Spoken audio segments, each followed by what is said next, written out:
होलिका दहन करते हैं हम लोग, तो उससे जुड़े हुए दो मुख्य पात्र जो हैं, हिरण्यकशिपु, जिसे हम प्रहलाद के पिता के तौर पे जानते हैं।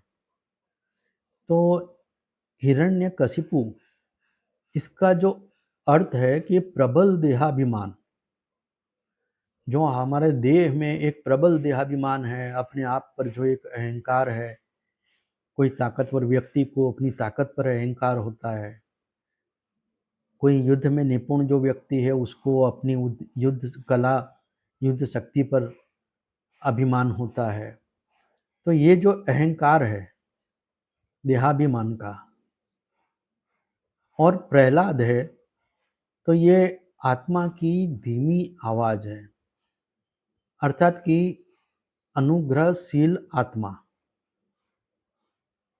जो आत्मा है वो एक स्वीकारोक्ति देती है कि ठीक है, तुम्हारा ये विचार है तो तुम ऐसा ही कर लो, लेकिन वो विरोध करती है कि ये बात गलत है। हम जब भी अपनी ताकत के दम पे कुछ न कुछ किसी को डराने धमकाने की कोशिश करते हैं, तो कहीं न कहीं हमारे भीतर एक आवाज़ तो आती है कि हम गलत कर रहे हैं, और हम फिर भी अपने स्वार्थ की खातिर या अपने आप को प्रमाणित करने की खातिर, बहुचर्चित होने की खातिर किसी तरह का कोई गलत काम करते हैं, वो एक अलग बात है। तो ये जो है आत्मा की धीमी आवाज़ है, अर्थात कि एक सात्विक चेतना का शैशव काल। प्रहलाद का अर्थ है सात्विक चेतना का शैशव काल, जिसे शिशु के रूप में दर्शाया गया है। प्रहलाद को युवा के रूप में क्यों नहीं दर्शाया गया?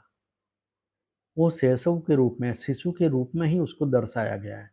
उसके पीछे का कारण है कि व्यक्ति के भीतर जो आत्मा की सात्विकता है, वो शिशु अवस्था में है, वो युवावस्था में नहीं पहुंची। अगर वो युवावस्था पे पहुंची होती तो व्यक्ति अहंकार रहित हो गया होता। तो यह है हिरण्यकशिपु और प्रहलाद का एक अर्थ।